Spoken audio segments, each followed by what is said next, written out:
Schon als Kind war er sehr aufgeschlossen. Wir sind viel zusammengegangen. He was very open-minded, even as a child. We did a lot together when something was going on. For example, on the second day of Christmas, we sang Christmas carols. We went from house to house and sang. In those days, the house doors were open. You could just go in, and that's what we did. We sang, and people gave us chocolate or an apple or an orange. He always wanted to make sure there was a little money, too.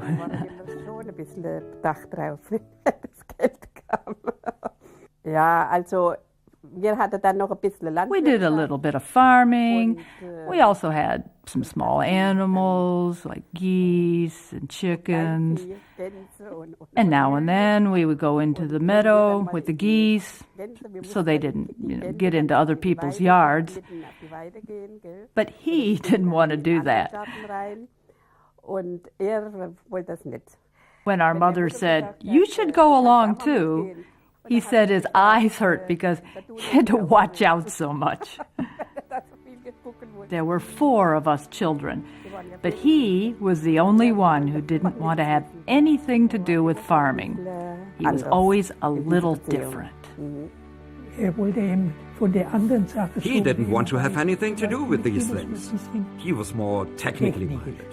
No farming and the like. That's also part of life, he always said. But I want to do something else. He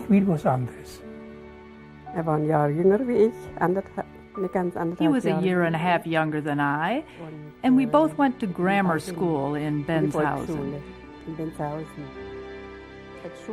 As a schoolboy, he was always open-minded. He wanted more than the usual. That was always his goal. He was always thinking ahead of us. He was always a bit progressive. There were even people who said he sometimes lived in a different world. He had the ambition to create something. Even as a youth, that was what he wanted and what he strived for. Sinn und Streben. Mein Mann hatte schon in sehr jungen Jahren unternehmerische Fähigkeiten gezeigt. My husband showed a talent for business in his father's company even when he was still quite young. His father had opened this business with his cousin in Thuringia. Thuringia at that time was a distressed area, and people had to make things beyond their normal work, such as farming, which the community needed. Dass sie Dinge fertigten, die die Allgemeinheit benötigte. Zum Beispiel Geflügel. For example, poultry shears, pepper mills, pie scoops, and my father-in-law also made bullnose rings. The bullnose rings went to Africa. They made thousands of them. He saw how hard people worked here in the factories. It was hard physical labor. So when he was out of school, he said, "I want to learn a metalworking trade. But I don't just want to work with my hands and feet, but also with my mind." And that's how he went through life. He always had new ideas and he wanted to realize them. If you only have ideas and you can't communicate them, they're useless. The trade school was good for him because there were vocational competitions for the German Reich. And he always won a prize. He made improvement proposals for the Simpson Company, for example. They made gears for bicycles, cranks and gears. Here in Zellamelis, in the factory where he worked. And he invented a way for these parts to be made on a milling machine so that in one operation the part was finished. And he received a bonus for that. That was the time when he was going to school. He bought the machine tools and so forth, and even went to Stuttgart to get such machines. No distance was too far for him. Und dann kam der Krieg. Und während dieser Zeit Then came the war. That is when he became famous, because the company Lapp and Roth was able to produce good parts that are turned on lathes. Then he obtained a direct contract from Berlin to make valves for tanks and locomotives. These valves had to be built to high precision. Ventile machen mussten. Und die mussten ganz präzise gearbeitet sein. He machined parts for them then, but he wanted more. He wanted to have his own production. He wanted to produce and sell his own products. Und dann war halt nicht bei der Partei. Und das war dann sein Handicap, dass Because he was not in the party, he was drafted into the army. That was a rough time for him because he had been pampered by his mother, because he was the youngest. He found out the hard way, and he had the bad luck of landing in Frankfurt on the Oder as a Russian prisoner of war. And then he was in Siberia for 5 years. My son was born in 1949, and he came back on the very day he was christened. He returned from Russia, and the whole time we didn't know where he was. And he returned that day. All of a sudden, the door opened, and he came in, and I thought, I couldn't believe my eyes. He was wearing a cap and these riding pants. And that's how he came in. At first I was utterly confused because no one knew whether we would ever see him again. And well, then he came in and hugged us. And that was a really moving moment. Aufregend war das. When he returned from captivity, we had practically nothing. And he said, first of all, I'm going to school. I want my engineering degree. And he went to the Polytechnic School in Schmalkalden and got his degree. When he returned, he could speak Russian quite well, which was to his advantage, because at that time, people had to speak Russian in Schmalkalden and other schools in the German Democratic Republic. His professor at the engineering school was always telling the other students, that man there with the 4 letters, L-A-P-P, he'll make money someday. And that's what he always said. And that's what happened. At that time, he said, we have to do something so that people have fun, and especially something lucrative. There were no pencils. So if people write a lot, they will need something to write with. And he thought about it and developed this pencil. And people liked it. We produced huge amounts of pencils. We had 6 people in the factory who did nothing else.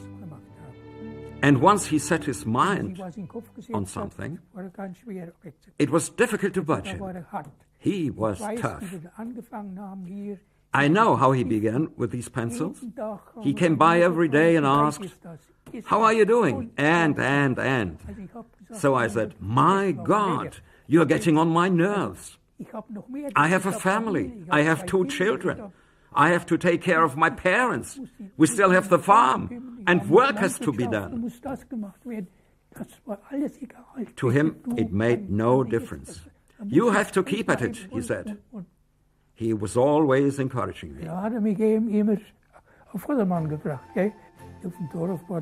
In the town, just after the war, The youth wanted to do something. And there were various amateur performers who played music. It was rather hilarious sometimes, but people hopped around to that music.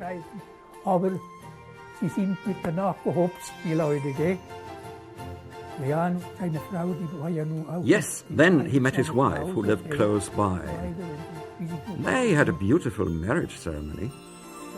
He managed to get his hands on all kinds of things. Although everything was very scarce, whether meat or flour. But his wife also had her connections, and she got her hand on a few things too. She was also quite resourceful.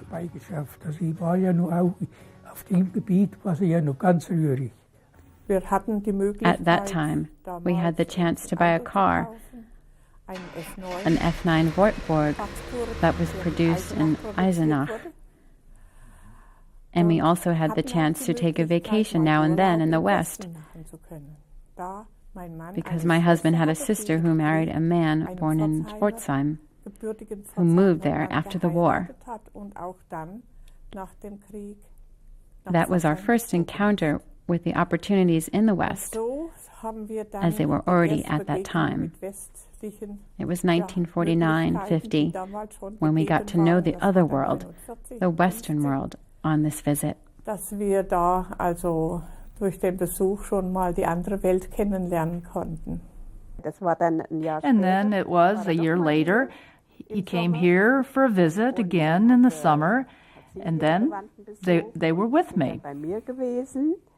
He was with his family, with his wife and his oldest son.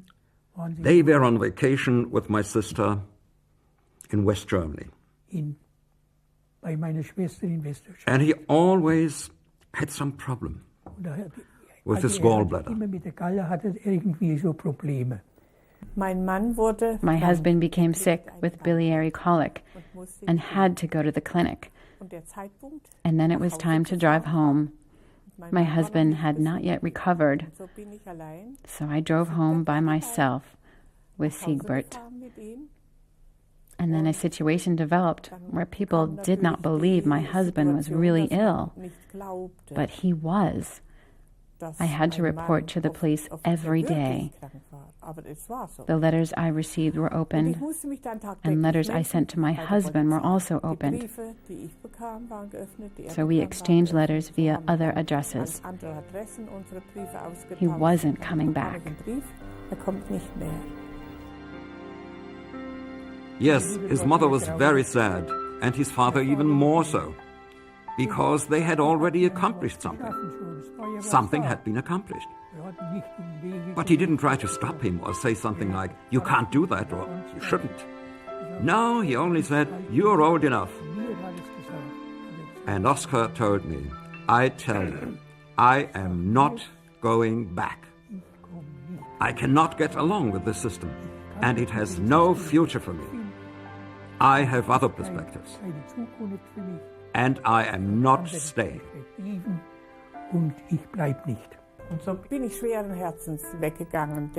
And so I went away with a heavy heart, because it's not that easy when you have everything and you leave and don't know where you'll end up.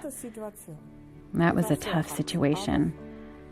But we were young and lucky, and we had the courage to begin something new and to work.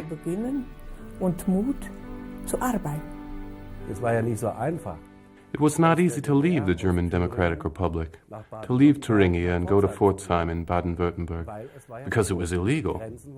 The borders were closed. They might have been shot, or they might have stepped on a mine. There was only one way out, and that was Berlin. But since Berlin was the only chance, the city was flooded with police informers who had their eyes on everyone. That means you had to pretend you were just going over to friends or relatives in West Berlin to drink a cup of coffee. You couldn't take any baggage. No toys for my brother, who was 3, maybe 4 years old. Nothing. You had to leave as if you were just going around the corner to drink a cup of coffee. So my mother first traveled to Berlin, and then from East Berlin over the border to West Berlin. She was sitting in a subway train. when the Volkspolizei, as the police in the German Democratic Republic were called, suddenly showed up to check people's papers. Und hat Kontrollen gemacht. The police came, and since I was pregnant with him, they probably thought I had put on 2 or 3 layers of clothes, so they decided to check me. I had to undress in a hut. When they saw that I was not hiding anything, they let me go. And I sent my husband a telegram from West Berlin to ask him to pick me up in Frankfurt. Then I flew to Frankfurt with Siegbert. That was Christmas Eve, 1955. Und das war gerade Heiligabend. 55. And then he drove to Frankfurt and picked them up there. When I arrived in Frankfurt, my husband asked, "Why did you come so quickly? I don't even have an apartment yet. What are we going to do? Now that there are 4 of us, we can't live at my sister's or anywhere else." Well, I said, this was the last chance, so I took it. Your mother said, "You just go, and it will work out somehow." Now we were together, and there was not enough place for all of us. Well, that was all right for a few weeks, but he was very wary, so he said, "Now I have found something, but I have to pay a fee to the previous tenant. Just to get the apartment, he had to pay 1,000 marks for a 2-room apartment. That was in Stuttgart-Echterdingen. And this apartment, this house, belonged to a farmer family. And when he went there, the wife heard that he spoke High German. And she said she only wanted to rent to someone who came from Württemberg-Baden. Refugees were not liked, no matter where they landed. The reason was that they took up living space, which had become scarce on account of the war in many cases.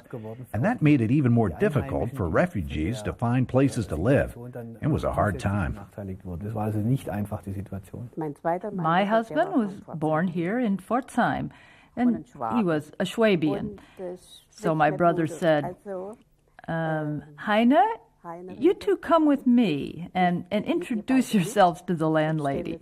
And since my sister-in-law was still pregnant, you know, the chances of finding an apartment were even worse.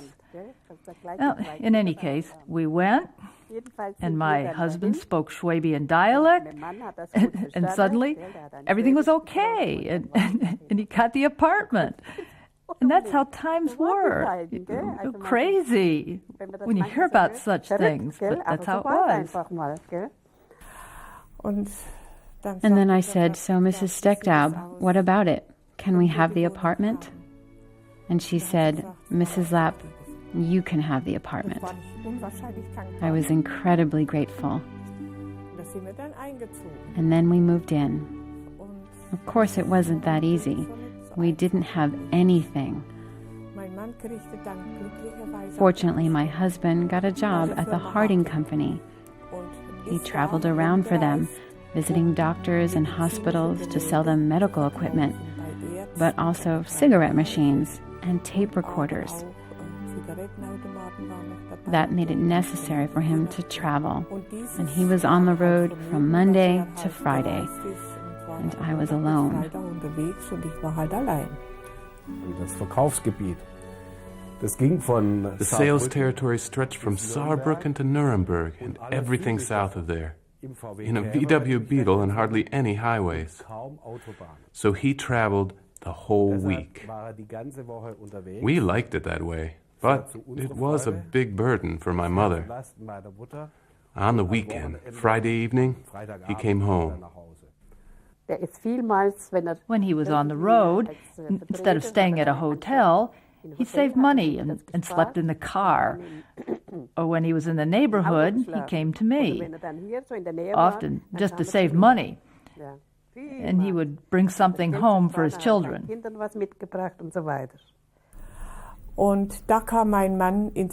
One day, my husband told Mr. Harding that he had observed the market and that more things were needed.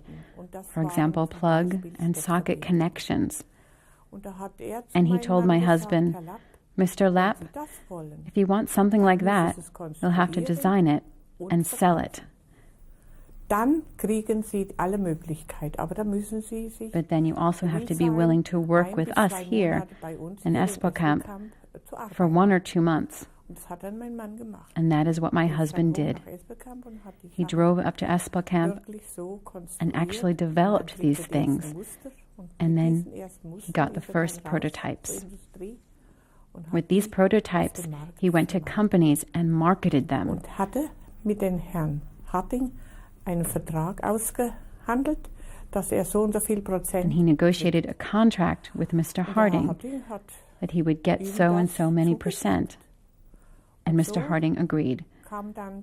So after a while, my husband was earning very well. But Mr. Harding had a heart attack and died at 54. Then the managers who had taken over the company became jealous of the money my husband earned. Die Manager, die dann das übernommen haben, dass die neidig waren über den Verdienst meines Mannes.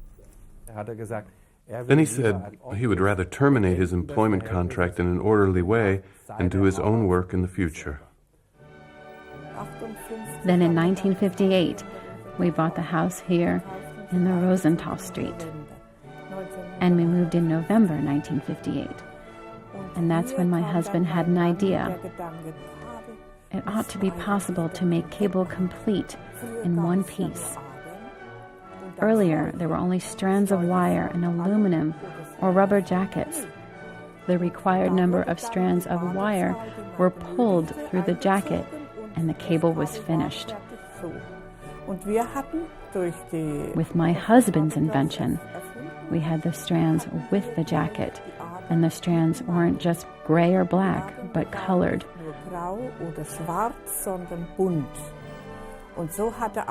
So the electrician who had to install the cable could see the right connections at the control panel or machine at a glance.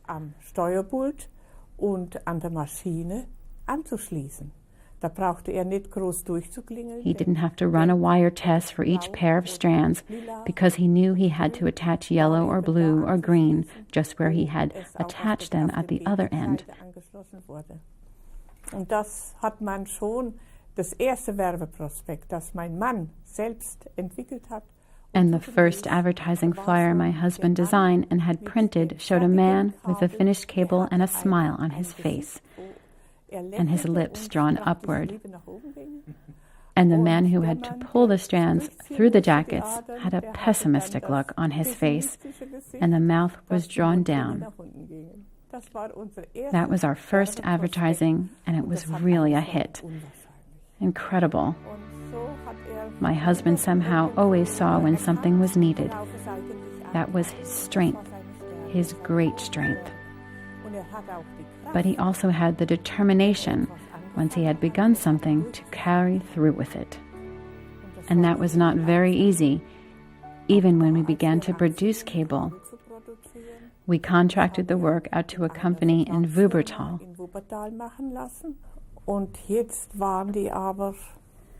Cables then were not as smooth as they are today. The cable looked like a corkscrew. I didn't like that. I said, a nicer, smoother jacket must be possible.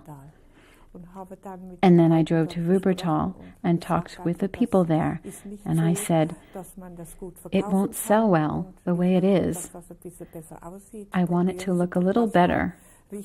Try to get it really smooth, and it shouldn't look so grainy. So we teamed up, and finally, maybe a half year later, we had really good quality and a good product. These quality standards that Ursula Lapp set almost 50 years ago are still valid worldwide today.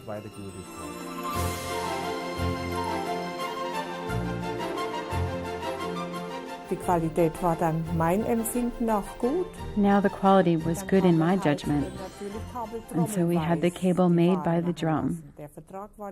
The contract was written such that they were allowed to make this cable only for us.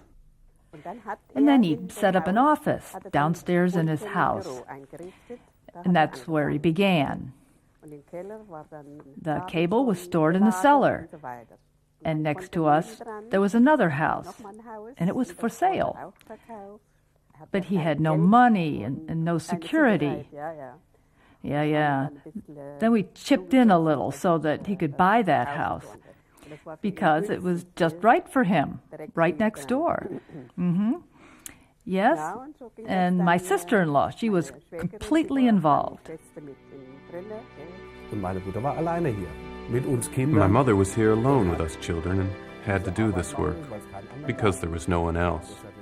But my father didn't leave her the work for any bad reasons, but because he was on the road the whole week throughout Germany to sell the products to customers, because the customers weren't familiar with them.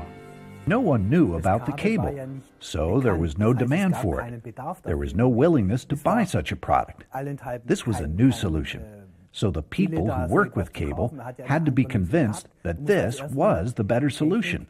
And as soon as people saw it, it was immediately clear that I would have success. And then they began to smile again. They didn't have to pull strands of wire through jackets.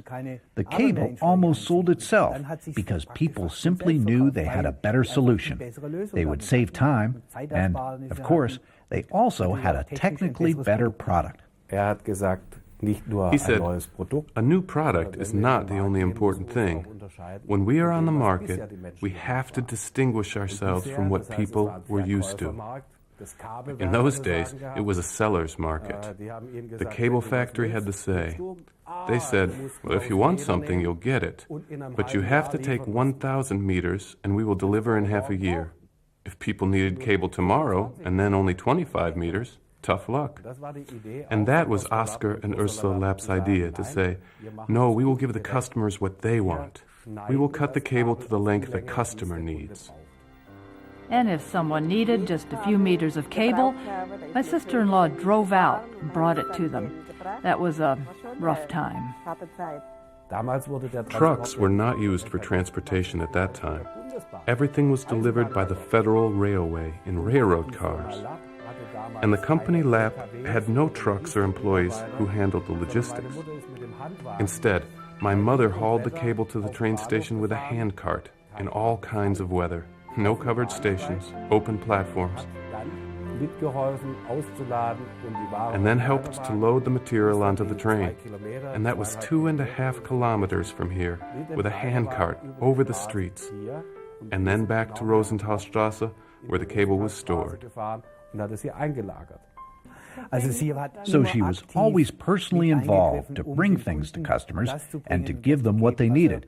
The saying was, the right cable at the right time and the right place. Und diese Kabel hat wie es meine Mutter erzählt hat, nicht nur And he did not only invent this cable. In addition, which was very far-sighted, he gave the product a name. He didn't call the cable H2VKP, as it is sometimes still called today. He called the cable Oilflex. Ja, da haben wir einen Abend gesessen. Right. One evening we sat together to come up with ideas for the name of this cable. And then I said, well, if it is oil resistant, we can start with that. And then there was a point that the cable was flexible, and Oilflex was born. After one evening of discussion, Oilflex was there. Oilflex war da. And because of my father and mother, Oilflex began its march to triumph. So that Oilflex is as well known in the whole world for control lines as Coca-Cola is for soft drinks, or Mercedes for cars. We made tremendous gains very quickly with it. Da haben wir dann hier das Haus dazu gekauft. Then we bought the house next to here, and we were employing 30 people. But the big step was when we moved into the industrial park in Vaihingen-Möhringen in 1965, taking all of the technology and the whole company with us. Naturally, that was a completely different situation for us. The supplier didn't keep to the conditions of our contract, and he worked nights to make the same product, which he was selling under his own name, which was absolutely against our agreement. That means he was directly competing against us on the market. And, of course, we could not just swallow that, because my father had continued to develop the products and extend the product portfolio. That is how it happened that we started producing for ourselves early on, and I still remember what a hectic move that was. We had rented a small hall for the purpose, very simple, more of a hut than a real production hall, and we then managed to really produce the first simple cable there ourselves. That was 1965. At that time, half of the administration building was already built, and the upper floor, the fourth floor, was the office, with everything we needed, and the other floors were for storage. Some of the cable was wound into coils, some on drums. And a half year later, we had to rebuild the third floor for additional offices. That was then an open plan office. At that time, it was something completely new. There were departments for bookkeeping, sales, purchasing, and export. Oskar Lapp was a modest person, but he was very demanding. Clothing, appearance, construction. For instance, in this administration building here, it was built in the 1960s, there's one thing I'll never forget. The toilets. These toilets, they were more beautiful than those in a hotel. And once he told me, "Mr. Holderried, I spend more time in the office than I do at home. And where I live, I want to have it beautiful. I want it fastidious. My building means more to me than the pure utility of an industrial building."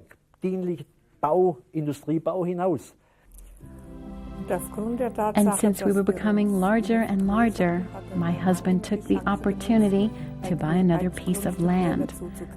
When we opened the office building in 1965, we were the only ones there. There were fields and meadows all around us. It was unimaginable that such an industrial park would one day take shape. But someone has to begin, and that is what we did. My husband always said, when somebody starts something, they need a whole life for it. But he did it in just a few years. Yeah, for sure, the time was right. And of course, so naturally, was the product. Along with the unbridled will of the founder family to grow on a large scale, which is, of course, very positive, especially in today's global competition, the factor of positioning plays an important role. And I think Mr. Lapp recognized it very early. He started in parallel with industrial connecting plugs, founding the company Contact Connectors. And they were focused from the start on the target group, machine plant construction, with its enormous growth potential. But we only had a really large industrial factory with the new plant, which we built up in the Breitwiesenstrasse. A lot more fell into place, which gave us the confidence that we were on the right path with the products we were producing there. We started producing our oil flex cables and the meshwork SY as steel mesh and CY with copper mesh on a really large industrial scale.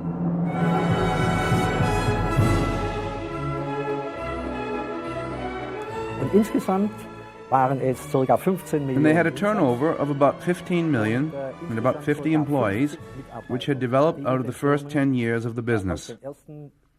I quickly knew back then who was sitting in front of me, because he talked less about the turnover the Lapp company already had than about the perspectives for the turnover which he hoped to get from me. Those were in the contract. I can still see the handwritten sketches clearly.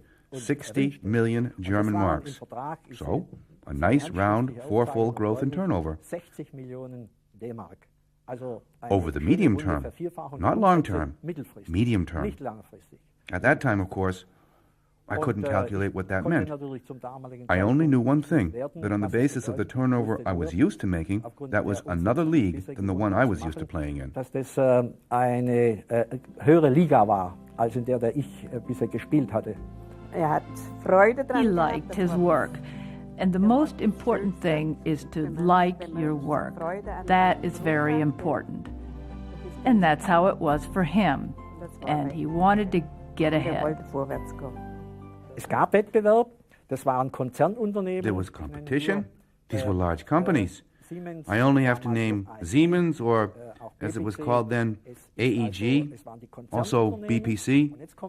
These were large companies, and now there was this big difference, because earlier I used to ask, what can a little guy accomplish among so many big guys? But you could see relatively quickly that the large cable plants, even Kabel Metall, at that time were volume and production oriented. And that was not our business. We were customer-oriented, and that is the culture. If the customer is doing well, if he can sell his machines well, then we have secure, good customers who can pay their bills, and then we will do well too. Einen sicheren, guten Kunden, der auch unsere Rechnungen bezahlen kann, und damit geht's uns auch gut. My father gathered incredible insights from the market, from the standpoint of the customer, from the standpoint of the user, from the standpoint of the one who needed something. He was fundamentally an exemplary salesman and marketer. Now, when we went into the market with new products, we would always have salespeople who came to us and said, well, we found out that there is no demand for these products. So in our training, we had to explain to them that when you have a new product and there is no demand for it yet because no one knows anything about the product, then you have to create the market for it. And that is something that is always true. So hat mein Vater und meine Mutter. My father and mother had very, very good noses for what had to be done to drive forward developments. But these were only the milestones along the way to the market. In parallel, we also developed the product program. The first catalog fit on 2 A4 pages. By the 1970s, the catalog was 100 pages long. Today, the Lapp catalog is about 1,000 pages long. Now that gives you a rough idea of how rapid the development of our product range was. He was the technician and the inventor. He was the architect. We built nothing that he had not planned out with his own ideas in detail. And he was the visionary who could think over generations, beyond the given reality, in multiple dimensions. And he often overloaded the people around him. When he was there, and usually that was every day, from morning to evening, the clocks ran faster. The working atmosphere had a higher level of intensity, often tension too. Most of the time, things weren't fast enough for him. There were people whose hair stood on end when he was in the room. And there were people who suddenly had problems breathing. In fact, we had a maintenance woman who said she lost her breath the moment that she saw him. Unser Vater war kein einfacher Mensch. Our father was not an easy person. He was always open. On weekends, we talked about everything, politically, technically, everything imaginable. But in the business, I told him, as long as you go into the office, I will not go to the office. I don't want to say that he didn't want to have children or the like around him because of some rivalry, but because he was simply a very impulsive person who meant well, but sometimes the hurt was more than any good he did. And that, I think, is part of the whole picture. In business, he was not an easy person. Even for us children, he was very difficult. How can you prove anything to someone who's the best at everything? Technically, as a businessman, as a salesman, organizationally, there was hardly any room to say, look, in this area you have it easy.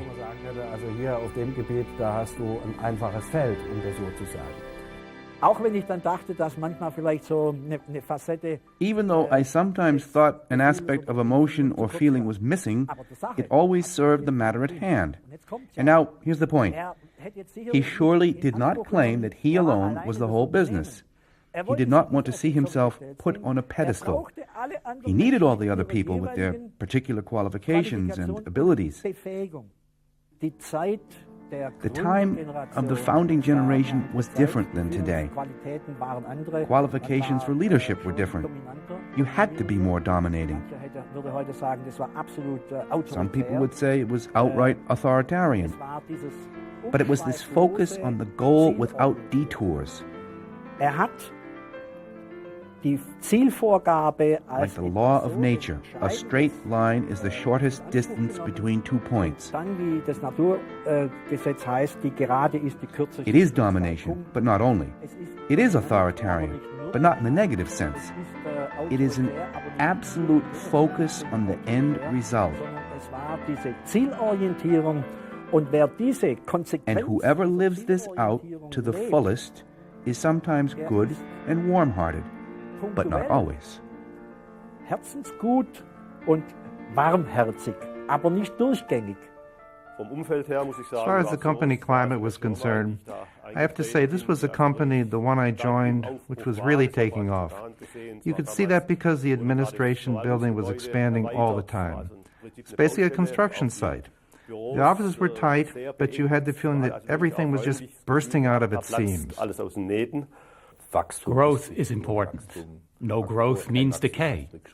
I think that was the reason that Mr. Lapp's strategy from the outset was to position himself right at the international level. Oskar Lapp was someone who was very innovative and who had an international conception and recognized quite early that you have to go into new markets. The export initiative took hold of Oskar Lapp from the start. When I began in 1969, the department's domestic sales and export sales already existed. There were export representatives who already worked in different European markets. At that time, we already had about a dozen country affiliates who sold and marketed our products under their own names in different countries. So that means Oskar Lapp knew that the problem solutions with our oil flecks, our products, and our supply programs knew no national boundaries. They were valid worldwide. So the logical next step for my father was to go further, to go to the United States. So he taught himself English, with a lot of work, at nearly 50. And then he founded a business in the U.S., constructed a building, and started the first company of the Lapp Group, not in Stuttgart, but in America. I inspected a number of sites with my father at the time, and he finally decided for one plot of land. But the important thing was, he had found the land within 14 days. He had found an architect and had agreed on the plans and how it was supposed to look with him. He had found a contractor who built the whole thing. And everything was decided within a good 14 days. Everything! Of course, the construction took longer, but the decisions up to that point, that is how Oskar Lapp was. When he did something, he really took hold of it quickly and tenaciously. And when he came, he said, "When we come back, it will be finished." And that is how it was. Generally, I have to say, this decision was a bold move for a company of that size. At that time, as a family business, to go to the U.S. and say, I'll buy land, I'll set up a big building, do everything myself, and do it on such a large scale that I can grow into it. Many people said, for God's sake, now Oskar Lapp has overextended himself. How can a middle-sized businessman at that distance from the U.S. be successful at all? But he was convinced. He had visited the U.S. several times before he made his decision. He had studied the market thoroughly, and he was firmly convinced that it had to be successful. It was ultimately a grand success. But at that time, it was a courageous decision. Ich habe meinen Mann nie gehemmt. I never held my husband back because he always had a good feel for what was necessary. And he could communicate this necessity, and I accepted that. Once he had begun something, he stood by it, and there were no doubts. Oskar Lapp never faltered. He was the greatest genius in planning and seeing future expectations of what he could earn with a moderate expenditure. And that is what was decisive. We had to earn our money ourselves. We couldn't be frivolous with external borrowed money. Even later, it was a big step to expand the cable factory. I mean, to build an immense cable factory across on the other side of the street with a financial investment that was large for the financial resources of the Lapp Group at that time. And in a depressive economic phase, when every expert said, how could he set up an immense cable factory in such a critical economic situation like we had in Germany at that time? But Oskar Lapp said, I'm going to do it, and someday it will get better. And when it gets better, we'll be standing in the starting blocks with our large cable factory. There were always these prescient decisions that, let's say, he made instinctively.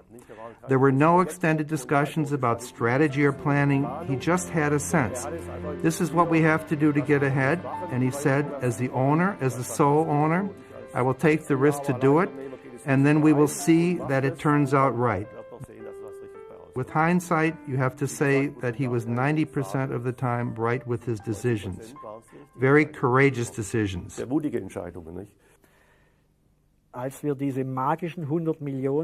we reached the magic 100 million, this figure, which had been unimaginable for us a few years before, I have to honestly confess, I got goosebumps. When he showed me the vast floor space in the raw construction of the cable factory, he said, and it was visionary again, the production machines are standing all here, and they're producing so and so much. And you have to sell this production. That was a shock for me, because I could not even think on such a scale. I couldn't imagine the sales operations that would be necessary to handle that much production. But as I said, that was his vision. When the magic 100 million were reached, he told me, Mr. Holderried, when we make the first billion turnover, you heard me correctly, we were just talking about 100 million. When we make the first billion turnover, he said, everything will depend on our success in recruiting the right employees. You have to take a deep breath there. This single sentence actually captures his quality as a businessman. He knew that it is the people, the employees. The multiplication of employees is the multiplication of success. And today we are living through a time that turns all of this on its head, where people think that you can be more successful if you lay off employees.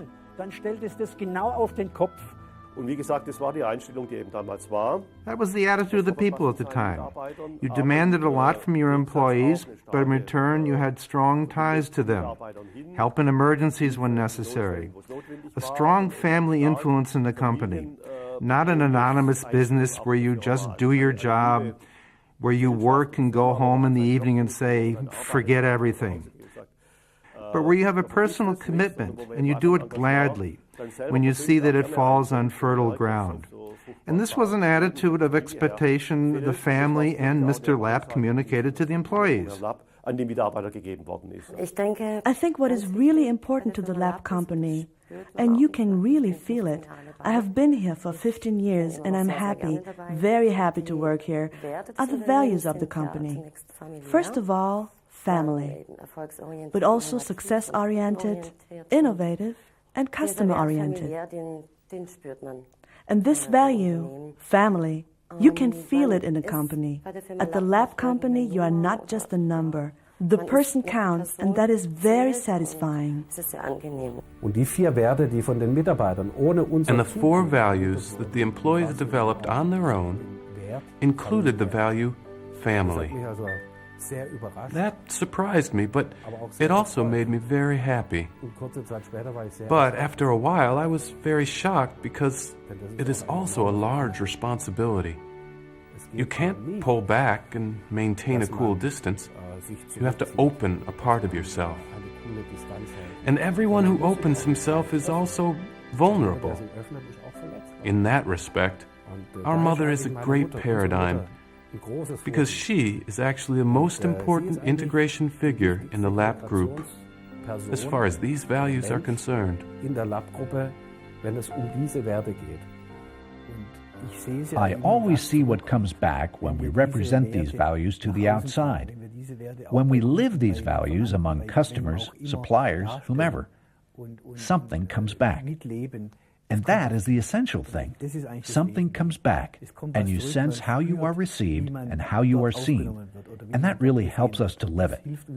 That is something very important.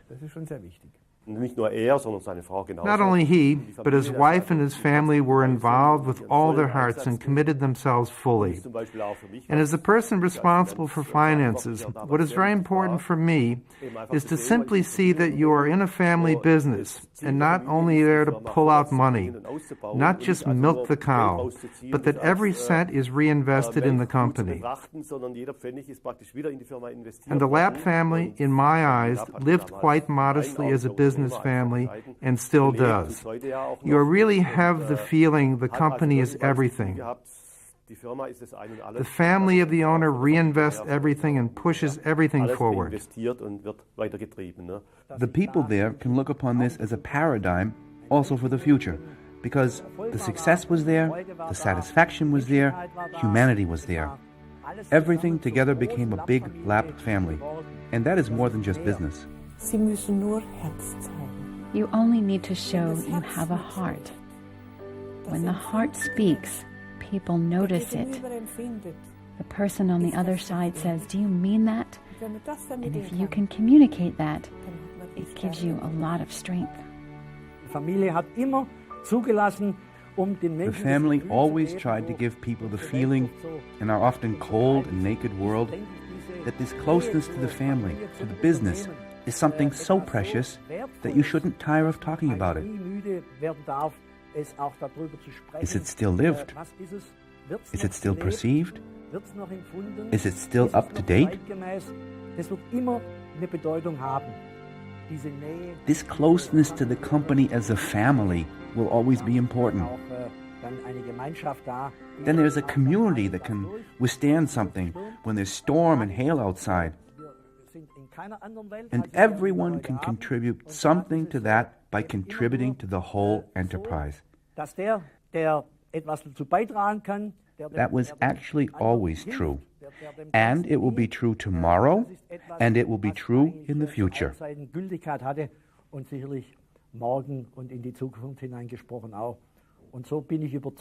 And so I am convinced that I am only saying what Oskar Lapp said when he said, "We reached the billion mark in the time of the German mark." And that was in 2001. And I say to each person who joins the company, and it is true for each new person who joins, join.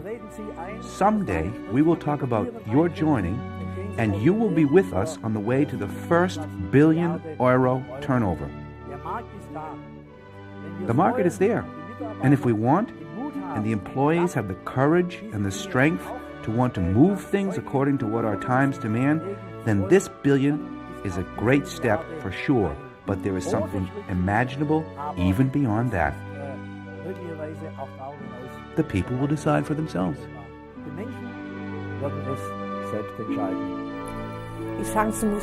You have to see the opportunities and take hold of them.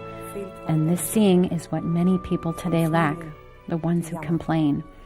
But complaining is useless. You only have to see it and get to work. And if you get to work, you do it right, and then it will be a success. You only have to do it. Really do it. And more, much more than this, I did it my